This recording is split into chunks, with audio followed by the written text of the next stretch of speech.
Hello sir, வணக்கம். Welcome to சதா garden. இன்றைக்கி மாடிக்கு வந்திருக்கோம். மாடிக்கு வந்து செடிகள் பார்க்குறோம். செடிகள்லாம் நல்லா செழிப்பாக இருக்குது, எல்லாமே நல்லா வளர்ந்துருக்கு. இப்போ நம்ம என்ன செய்ய போகிறோம்னா, இந்த செடிகள் இவ்வளோ வளர்கிறதுக்கு பலவிதமான உரங்களை நம்ம பயன்படுத்துகிறோம். டீத்தூள் பயன்படுத்துகிறோம், காப்பி தூள் பயன்படுத்துகிறோம். அப்புறம் வந்து அந்த அரிசி கழுவுற தண்ணியை நம்ம பயன்படுத்துகிறோம். வடிகஞ்சியை வந்து தண்ணியில் கலந்து ஊற்றுறோம்.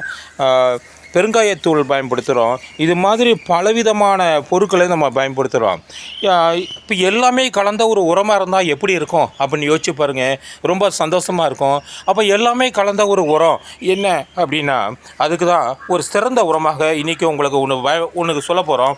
அது என்னன்னா, உங்களுக்கு இதை பார்த்தாலே ஒரு அதிர்ச்சியாக இருக்கும். இந்த பேரை கேட்டாலே இது செடிக்கு பயன்படுத்தலாமா, இது வந்து ஒரு ஆர்கானிக் ஃபெர்டிலைசரா, இது வந்து ஒரு கெமிக்கல் மாதிரி இருக்கே, செடி கெட்டு போயிடாதா, நாங்கள் வந்து பசுமையான உரங்கள் தானே பயன்படுத்துகிறோம் அப்படிலாம் நீங்கள் சொல்கிறது என் காதில் விழுகுது. ஆனால் இது வந்து உண்மையிலே 100% ஆர்கானிக்கு. அப்படி என்ன உரம் தான் நீங்கள் பயன்படுத்த போகிறீங்க அப்படின்னா, எல்லாமே கலந்த ஒரு ஆல் பர்பஸ் உரம் தான் இன்றைக்கி நம்ம பயன்படுத்த போகிறோம். இப்போ வளராத செடி டக்குன்னு வளரணுமா, அப்போ இந்த உரத்தை நீங்கள் ஒரு ஸ்பூன் பயன்படுத்தினாலே போதும். அப்புறம் ஒரு காய்ந்த செடி துளிர் விடுறதுக்கு நீங்கள் இந்த உரத்தை அந்த செடியை சுற்றி போட்டாலே போதும். ஒரு செடி வந்து 1 வருஷம் 2 வருஷம் ஆயிடுச்சு, காய்க்காமலே இருக்குது, காய்க்கவே மாட்டேங்குது, என்ன பண்ணுறது அப்படின்னா, இந்த உரத்தை நீங்கள் அதை செடியை சுற்றி போட்டாலே போதும். ஒரு செடி பூக்கவே மாட்டேங்குது, 2 பூ 3 பூ வருது, இதை நம்பி இந்த செடியை வச்சு தண்ணியை ஊற்றி தினத்துக்கும் பார்த்து கண்ணே பூ விழுந்துரும்பல இருக்குது அப்படின்னு நினைக்கிறீங்களா? அப்போ நீங்கள் கவலைப்படாதீங்க, உங்களுக்கு ஏற்ற உரம் இதுதான்.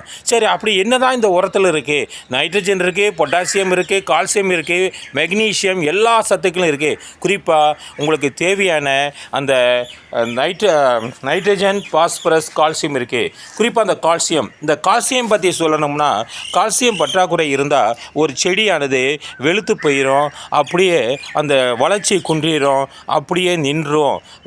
எடுத்துக்காட்டாக இங்கே உங்கள் ஒரு செடியை காமிக்கிறோம். இந்த செடியை பாருங்கள். இந்த செடி வந்து கால்சியம் பற்றாக்குறையினால் அப்படியே நின்றுருந்துச்சு, வளரவே இல்லை. இந்த இலை நரம்புகள் மட்டும்தான் பச்சையாக இருக்கும். அந்த செடியெல்லாம் மஞ்சள் நிறமாக இலையெல்லாம் மாறி போச்சு, உதிர்ந்துருச்சு. இது செத்து போகிற மாதிரி இருக்கும்போது இது என்ன பண்ணுறதுன்னு தெரியாமல் நாங்கள் இருக்கும்போது நாங்கள் பயன்படுத்தினது தான் அந்த உரம். இப்போ அந்த செடி வந்து எப்படி வந்திருக்குன்னு பாருங்கள். உங்கள் முன்னாடியே நாங்கள் இதை காமிச்சிக்கிட்டு இருக்கோம். இது அப்படிப்பட்ட செடி. இதை வந்து இதுக்கு என்ன உரம் தான் நீங்கள் பயன்படுத்தினீங்க அப்படின்னு நீங்கள் கேட்கலாம். அது வந்து ஒரு சிறப்பான உரம். அது என்ன உரங்கிறத பாருங்கள். போன் மீல் பவுடரை பயன்படுத்துகிறோம். இந்த போன் மீல் பவுடர் வந்து rich in phosphorus and calcium, organic fertiliser. நீங்கள் வந்து அது கெமிக்கல் கிடையாது, ஆர்கானிக் ஃபெர்டிலைசர். அது எதுக்கும் பாருங்கள். Plant growth, feed delivery 14 to 20 days, promote strong roots and growth. பாருங்கள், இது அவ்வளோ சிறப்பான உரம். இப்போ இது வந்து நம்ம பயன்படுத்துகிறதுனால இது வந்து என்ன ஆகுது, செடிகளானது சிறப்பாக வளருது. இதை வந்து ஒரு செடிக்கு 1 ஸ்பூனை பயன்படுத்தணும். அந்த 1 ஸ்பூனை வந்து செடிக்கு சுற்றி போடுங்க. சின்ன தொட்டியாக இருந்தால் 1 ஸ்பூன் போடுங்க. சின்ன தொட்டி அப்படிங்கிறது இந்த மாதிரி தொட்டியை பயன்படுத்தும் பொழுது 1 ஸ்பூன் போடுங்க. கொஞ்சம் பெரிய தொட்டி அப்படிங்கும்போது இதை வந்து 2 ஸ்பூன் போடுங்க. மிகப்பெரிய தொட்டி அப்படின்னா இந்த மாதிரி தொட்டிகள், இதை வந்து ஒரு 3-4 ஸ்பூன் போடுங்க. ஒரு மாதத்துக்கு 4 ஸ்பூன் போட்டாலே போதும். போட்டால் அதோடைய வளர்ச்சியை பாருங்கள் எப்படி இருக்குன்னு பாருங்கள். பச்சை பசேர்னு எவ்வளவு அழகாக, எப்படி சிறந்ததாக இருக்குன்னு பாருங்கள். இது ஒரு நெல்லிச்செடி, இது வளரமாக தான் இருந்தது. இன்றைக்கி இந்த வளர்ச்சியை பாருங்கள், எவ்வளோ தூரம் இருக்குன்னு பாருங்கள். சிறப்பாக இருக்குது. இதுக்கு என்ன செய்யணும் அப்படின்னா, இந்த பாருங்கள், இதிலிருந்து 1 ஸ்பூன் எடுத்துக்குங்க. 1 ஸ்பூன் எடுத்து இங்கே பாருங்கள். இது பெரிய தொட்டியாக இருக்கிறதுனால 2 ஸ்பூன் எடுத்துக்குங்க. போட்டு செடி நனைகிற அளவுக்கு தண்ணி ஊற்றுங்க. தொட்டி ஃபுல்லாக நிறைஞ்சி வெளியே வர அளவுக்கு தண்ணி ஊற்றுங்க. ஊற்றிட்டு உடனே அடுத்த நாளே வந்து செடி என்ன நேற்று நெல்லிக்காய் செடி அவர் அவ்வளோ பெருசாக காமிச்சார், ஒன்றும் வளரலையே அப்படின்னு நினைக்காதீங்க. இது வந்து ஒரு ஸ்ட்ராங்கான ஃபெர்டிலைசராக இருக்கிறனால இது மண்ணில் கரைஞ்சி உங்களுக்கு சத்துக்கள் கொடுக்கறதுக்கு 1 வாரம் வரைக்கும் ஆகும். அதனால் 1 வாரம் வரைக்கும் பொறுத்துருங்க. இது வந்து மற்ற உரம் மாதிரி டக்குன்னு மண் வழியாக வெளியே போய் அதிகளவு தண்ணி ஊற்றினால் வெளியே போயிடாது. இது மண்ணிலே தான் இருக்கும். இது கொஞ்சம் இது எலும்பாக இருக்கிறனால இது கரையிறதுக்கு சில நாட்கள் எடுத்துக்கும். இந்த கரைஞ்ச உடனே இதனுடைய வளர்ச்சியானது நீங்கள் நினைக்காத அளவுக்கு சிறப்பாக இருக்கும். இது வந்து மண்ணில் கொஞ்சம் கொஞ்சமாக இது சத்துக்களை கொடுத்து 1 மாதம் வரைக்கும் தாங்கும். நீங்கள் இன்னும் செடி சிறப்பாக வளரும்னா ஒரு 20 நாளைக்கு ஒரு தடவை கொடுக்கலாம். இது வந்து சில பேர் சொல்கிறாங்க கலப்பு எல்லா உரத்தையும் கலந்து கொடுத்தா நல்லாயிருக்கும் அப்படிங்கிறாங்க. நான் எல்லா உரத்தையும் எப்படி கலந்து கொடுக்குறது அப்படின்னு யோசிச்சவங்களுக்கு இது ஒரு வரப்பிரசாதம். இது ஆல் இன் ஒன் பர்பஸ் உரம். இதில் நைட்ரஜன், பொட்டாசியம், கால்சியம் சிறப்பாக இருக்கிறனால இது உங்களுக்கு ஒரு சிறந்தது.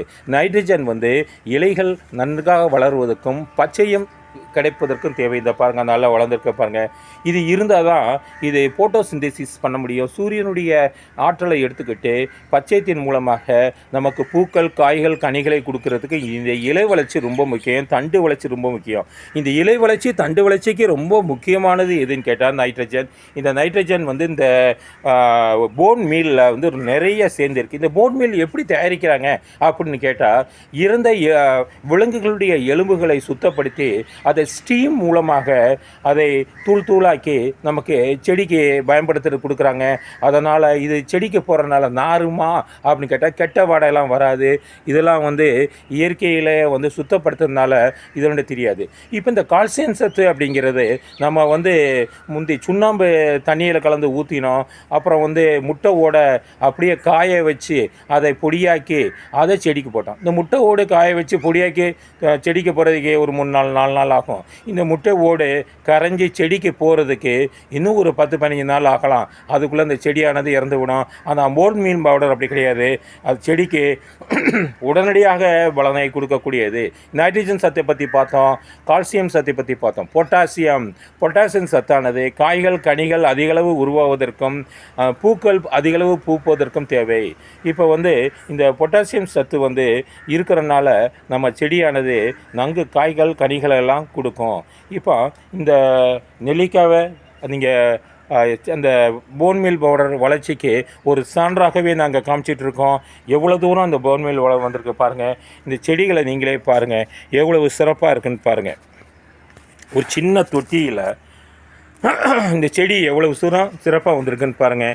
இந்த சிறப்புக்கு காரணம் இந்த போன் மீல் பவுடர் 20 நாளைக்கு ஒரு தடவை ஒரு 3 ஸ்பூன் உபயோகிக்கிறது தான். அதே மாதிரி நீங்களும் அதை உபயோகித்து பாருங்கள். உங்கள் செடிகளும் சிறப்பாக வளருவதற்கு வாழ்த்துக்கள். இந்த போன் மீல் பவுடர் பதிவை உங்களுக்கு வழங்கியது உங்களுடைய சதா கார்டன். இந்த சதா கார்டன் சேனலுக்கு ஒரு லைக் பண்ணுங்கள், ஒரு சப்ஸ்கிரைப் பண்ணுங்கள், ஒரு ஷேர் பண்ணுங்கள். நீங்கள் கொடுக்கின்ற ஒவ்வொரு லைக்கும் எங்களுக்கு வந்து ஊட்டச்சத்து மாதிரி புது வீடியோகள் போடுவதற்கு எங்களுக்கு வழிவகுக்கும். சதா கார்டன். தேங்க்யூ.